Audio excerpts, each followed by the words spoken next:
Welcome back to Rules of Engagement, Mechanics of the Bizarre. I'm your host, Axlab, and in today's episode, we're going through and analyzing these kind of crazy, these bizarre games that we see at the pro level, and we're trying to figure out the process behind how they develop these builds, the philosophy behind them, and why they don't use them all the time, but why they throw them in occasionally. So we just looked at, a Thor push against Protoss, and we looked at a Mass Phoenix play in Protoss Mirror. And the important thing there is to figure out how we can break down these builds and a thought process behind deciding if a build's viable or not. That you can take with no matter what race you play, what builds you're working on.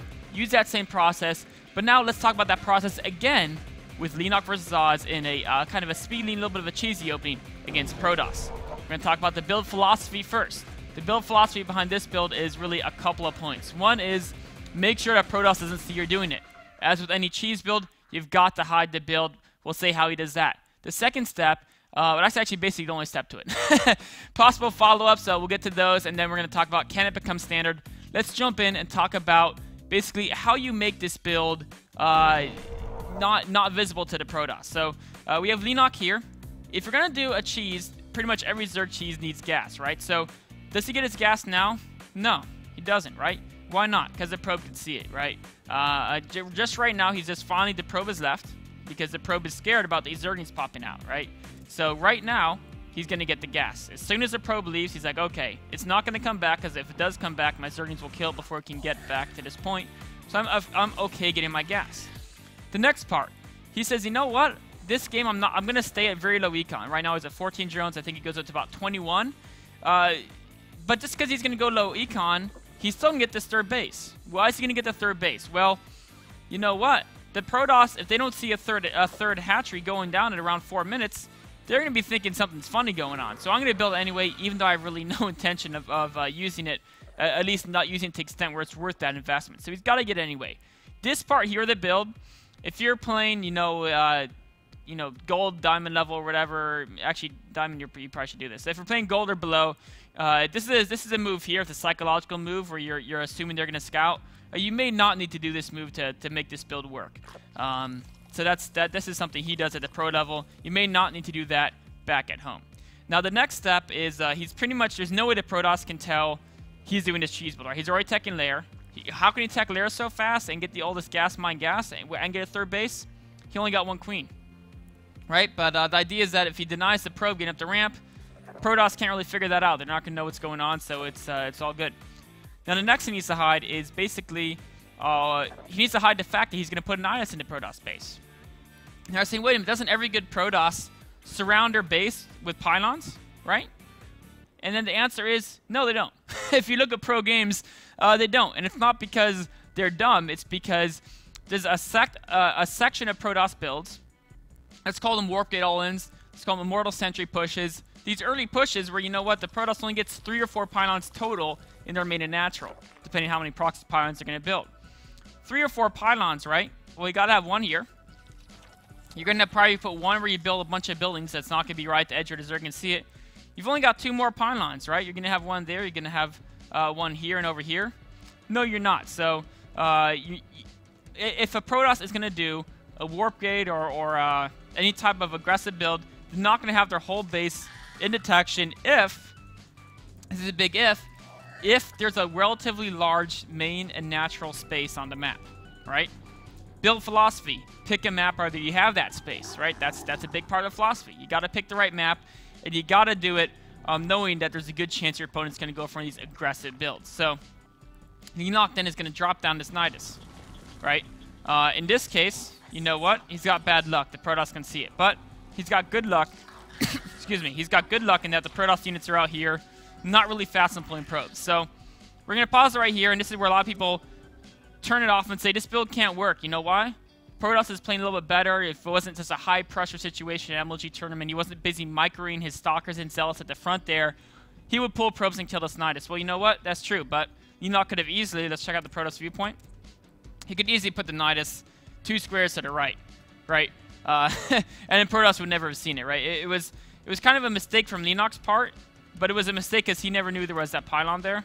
And that's something maybe if he poked a little more aggressively with the Overlord he could have done, but that would have risked also giving away he was doing it.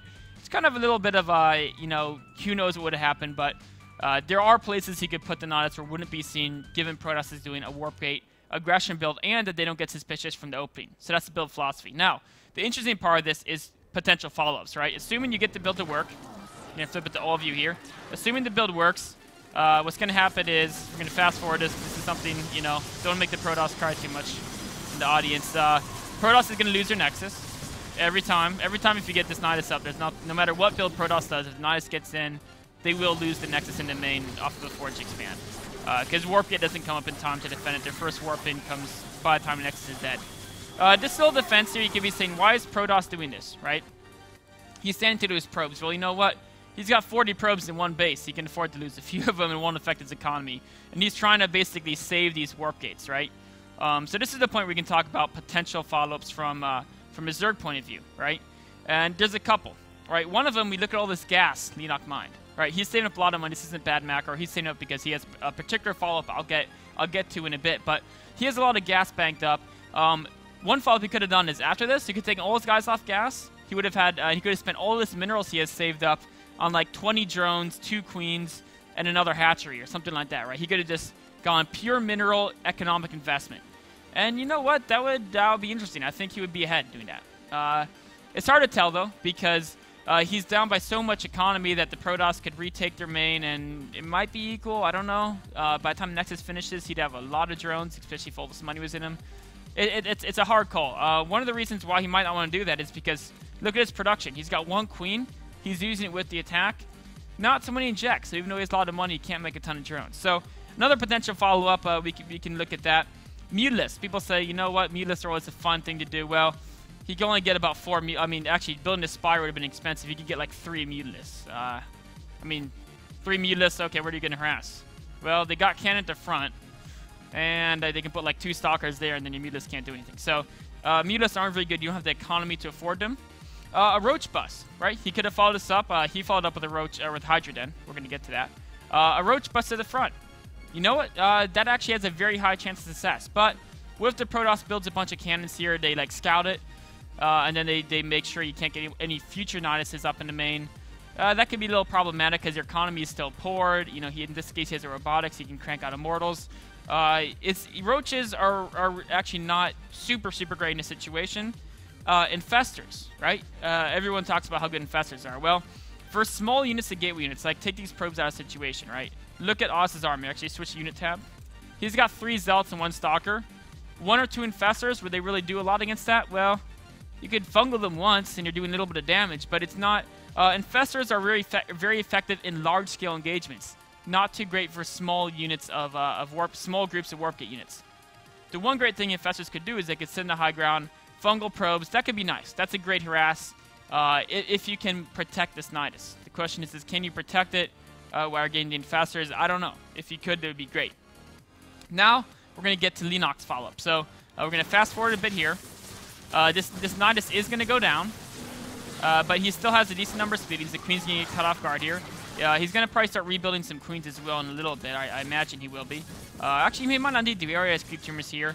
The Protoss actually ran out of units, so he wasn't able. He was a little bit scared of fighting his gate with only 3 sentries. The Queen and the Zorians got a bit scary, and once he killed the Nydus, he wasn't worried about more units coming at him, so he was like, why not wait for the Cell to warp in and play a little bit slower here. Important thing is notice how Leenock's creepiness, so even if Protoss retakes a high ground, he can't expand for quite a while. Following this up with another Nydus, this is a distraction attack, right? He knows the Protoss is very short in units. The Protoss has almost no vision of this, so he's going to try to pull those 3 sentries back to the low ground. And you know what, as a Protoss, you've got to bring it back, right? I mean, you can't, you only have 1 mining base, and Zerg is on how much, you have really no idea. So, you've got to bring it back. While he's doing that, another Nydus is popping into main. This is Leenock's follow-up. It's going to be Hydralisk. Why are Hydralisk good? Well, 2 things. One is, where he's going to be fighting on creep. I'm going to fast forward just a tiny bit here. On creep, Hydralisks are extremely powerful against gateway units when it's small numbers for small numbers. It's hard to force field, lots of space to move around. Their movement speed, they can kite Zealots. They're great.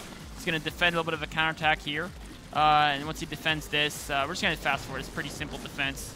It looks like what's going to happen here, Oz is going to block him out here. Good moves by Oz. But, you know, the rest of this replay is a lot of cool moves, but that's not the point of the show. The point of the show is to talk about the follow-up. The Hydralisk can, once he clears this up, he can kill all the high ground stuff, and then he can siege the workers from the high ground. That's why the Hydras are so good. They're great against gateway units on creep in small numbers, and he can deny the mining. Then Oz will have 0 mining, and he'll be out of the game. The only other potential follow-up I could think that could be potentially as good as Hydras, because Hydras are basically a kill move if you put them on the high ground here, would be maybe Mass Queens, because Queens could shoot down there, not quite as far as Hydras, but 5 range versus 6, not too bad. That could be a little bit fun too. They can transfuse each other, a little bit tougher against Colossi. That's another possibility, but the Hydras were a great follow-up. I would definitely recommend that if you can siege the minerals from the high ground of the main. And then the next question is, can this build become standard? Well, we talked about how if Protoss has vision across their whole base, well, it's not going to work out so well, right? If they see that Nydus coming in, they're just going to kill it with their workers. Not going to work out particularly well. But the point I made is that if they're doing a warp gate attack, a lot of Protoss do that. They won't have vision of their full base on many maps that have a large main. If they're doing a 2-base immortal, they won't either, because they're going to put a lot of their buildings on the ramp. Because they want to be safe against a base race. They're going to put a lot of their buildings in the front of their natural to be safe against a base race. So the back for main, odds are there's not going to be a pylon there. There's just not enough pylons to go around using those builds. So I think we're going to see that this Nydus play always be thrown in there. Especially in a series, if you know a guy's likely to do an aggressive opening, the Nydus is just an extremely strong counter. It's part of, I guess you call it a Nash mixed strategy equilibrium if you want to put your whole Zerg strategies in a little portfolio there and you know, we're going to use Nydus to play 1 out of 5 games, something like that. That could be a viable way. Of course, not every game. People can counter if they know it's coming, but it's a great one to throw in there as a little toss-up, a little bit of cheese mix-up build. So that's been it for the main segments of Mechanics of the Bazaar. We're going to take a quick break, then we're going to get to all the questions that you guys submitted to me on Twitter at ISAxLab after a short break.